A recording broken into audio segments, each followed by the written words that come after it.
السلام علیکم dear reader and listeners, Urdu novels library میں آپ کا ڈھیر سارا ویلکم۔ رمز جنون کے ایپیسوڈ نمبر 99 کا پارٹ 4 ہے۔ اگر آپ نے ابھی تک میرے چینل کو سبسکرائب نہیں کیا تو جلدی سے بھی سبسکرائب کر دیں، لائک اینڈ شیئر کریں اور اپنی رائے کامنٹ باکس میں لازمی دیں۔ تو چلیں سٹارٹ کرتے ہیں۔ وہ بیڈ پر نیم دراز سا اپنے سینے پر لیپ ٹاپ رکھ کر لیٹے کوئی مووی دیکھ رہا تھا۔ اسے اپنے ارد گرد سے کوئی خبر نہ تھی۔ سائڈ ٹیبل پر ایک پلیٹ میں بادام پڑے تھے۔ دایاں ہاتھ بڑھاتے باداموں سے مٹھی بھرتا اور منہ میں ڈالتے چبانے لگتا۔ وہ اس کے سامنے صوفے پر بیٹھی اسے دیکھ رہی تھی۔ آنکھیں سرخ، ہاتھ کپ کپا رہے تھے۔ کیا تھا یہ انسان؟ وہ اسے دیکھتے مسلسل اس طرح بھی انداز میں سوچ رہی تھی۔ اسے اپنے زخمی ہاتھ کی بھی کوئی پرواہ نہ تھی۔ اسے کوئی کتنے زخم دے دے وہ لمحوں میں بھول جاتا تھا۔ وہ اس کے زخمی ہاتھ کو دیکھتے بے آواز روتی تھی۔ بس نہ چلتا تھا التمش کے سینے میں گولیاں مار دے۔ وہ صوفے سے اٹھتے بیٹھ کے سائڈ دراز کی طرف بڑھی۔ دراز سے پسٹل نکالی تھی۔ زرک نے یوں ہی گردن ترچھی کرتے اپنی نصف حیات کی طرف دیکھا۔ وہ ہڑبڑا کر اٹھ کر بیٹھا تھا۔ لیپ ٹاپ زمین بوس ہوا تھا۔ زنیشا پسٹل کا میگزین کھول کر گولیاں چیک کر رہی تھی۔ زرک خانزادہ کے نقوش میں خوف واضح طور پر کھلا تھا۔ اس نے ایک نگاہ زرک پر ڈالی۔ وہ اسے دیکھتے معصومیت سے مسکرایا تھا۔ زنیشا کا دل کیا تھا اس انسان کا گلا دبا دے جو مسکراتے ہوئے معصوم بننے کی کوشش کرتا تھا۔ وہ معصوم نہیں میسنا تھا۔ اچھی طرح جانتا تھا کہ مسکراتا تھا وہ تھا دل زنیشا شاہ کا اپنی جگہ سے سرکتا تھا۔ زنیشا شاہ کی قہر بار نگاہوں میں اضافہ ہوا تھا۔ وہ اب بیچارگی سے اپنی دونوں ہاتھ ہینڈز اپ کر گیا تھا۔ زنیشا کی حرکتوں پر بھڑ بھڑ چلتی تھی۔ جتنا وہ اس سے ڈرتا تھا وہ کچھ دن پہلے دیکھ چکی تھی۔ پورا شیطان تھا۔ وہ اپنے ہاتھ اوپر کیے اس بیچارگی سے دیکھ رہا تھا۔ تمہیں آ کر بتاتی ہوں، پہلے اس التمش کو دیکھ لوں۔ وہ لف چباتی دروازے کی طرف بڑھی تھی کہ زری کسے کلائی سے جکڑے اپنے اوپر گرا چکا تھا۔ چھوڑ مجھے ورنہ اس پسٹل کی گولیاں تمہارے سینے میں اتار دوں گی۔ وہ غرائی تھی، میں صدقے حضور آپ پر گولیوں سے جان لینے کی کیا ضرورت ہے؟ مسکرا کر دیکھ لے، مر جاؤں گا۔ وہ اس کا چہرہ دونوں ہاتھوں میں تھامے اس کی نقوش پر لب رکھنے لگا۔ ہٹو مجھ سے پرے۔ وہ اس کے جھلساتے لمس پر چھٹپٹائی تھی۔ آپ ہیں میرے اوپر حضور، میں بیچارہ آپ کے نیچے۔ وہ گہرا مسکرایا، کمر میں ہاتھ مضبوطی سے ڈالتے اسے اپنے ساتھ بے باکی سے لپٹا کیا تھا۔ زنیشا کی رنگت سرخ ہوئی تھی۔ فضول میں فری ہو رہی ہو۔ اس کی بے باکی بھری گستاخیوں پر زنیشا کی سانس پھولنے لگی تھی۔ وہ اپنے ہاتھوں کا استعمال اچھی طرح کر رہا تھا، انتہا کے کمینے ہو۔ بہت ہی اونچی حرکتیں کرتے ہوئے پسٹل کی نال زرک کے شہرک کو چھونے لگی تھی۔ وہ تو ہو کیونکہ تمہارا ہوں۔ زرک نے مسکراہٹ دبائی، مقابل بری طرح بلش کر رہی تھی۔ اس کی اونچی حرکتوں پر وہ ہمیشہ بے بس ہو جاتی تھی۔ ہو تو صرف میرے مگر کمینے ہو یہ مجھے نہیں پتا تھا۔ وہ پسٹل کی نال اس کی گردن میں چبھوتی اس کی گردن اوپر کو اٹھا گئی تھی۔ اب وہ اپنی گردن ہلانے سے بھی قاصر تھا۔ کچھ پتا نہ چلتا تھا اس کے محبوب کا، کیا پتا وہ اسے سچ میں مار ڈالے۔ مار دوں گی تمہیں۔ کتنی ہی خبریں پڑی ہوں گی۔ بیویوں کے ہاتھوں شوہر کے اوپر پہنچ جاتے ہیں۔ اس کی خوفزدہ نیلی آنکھیں دیکھتے زنیشا کا اسے کچا چبانے کو دل کیا تھا۔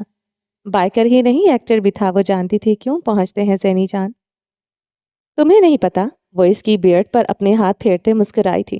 بہت معصوم ہو، مجھے کچھ نہیں پتا۔ دنیا جہان کے شریف معصوم آدمی نے بیچارگی سے سر نفی میں ہلایا۔ جو بیویوں کو ستاتے ہیں، سلگتے ہوئے بتایا کیا؟ جو بیویاں ستاتی ہیں ان کا کیا؟ انتہائی معصومیت سے پوچھا۔ زنیشا شاہ کے سر پر لگی تلووں پر بھجی اس معصوم آدمی کا سر پھاڑنے کو جی چاہا تھا۔ بیویاں ستائیں تب بھی شوہر ہی مرتا ہے، کیونکہ اس میں بھی شوہر کا ہاتھ ہوتا ہے۔ وہ زرک کی ناقص معلومات میں اضافہ کرتے ہر الزام بیچارے شوہر پر ڈال چکی تھی۔ زرک کا کہکہ بلند ہوا تھا۔ زنیشا شاہ نے پسٹل کی نال اس کے سینے پر رکھی۔ کیا کرتی ہیں حضور؟ کمزور سا دل ہے میرا، ڈر سے ہی بند ہو جائے گا۔ وہ اب سچ میں ڈر گیا تھا۔ پسٹل کا چیمبر آن تھا۔ اس کے صفات بیوی کی انگلیاں ٹریگر پر مضبوط تھی۔ التمش کے سینے پر گولی کیوں نہیں ماری؟ اس کے ہاتھ کو تم نے کچلا کیوں نہیں؟ وہ غصے کی حدوں کو چھوتے غرائی تھی۔ سانسوں میں آگ دہک رہی تھی۔ سچ بتاؤ کہ جھوٹ؟ زرک خانزادہ نے سنجیدگی سے پوچھا۔ وہ جس سے تمہاری جان میرے ہاتھوں سے ضائع ہونے سے بچ جائے۔ پسٹل کی نال سینے پر مزید مضبوط ہوئی تھی، یعنی کسی عورت کا نام بھی نہیں لینا۔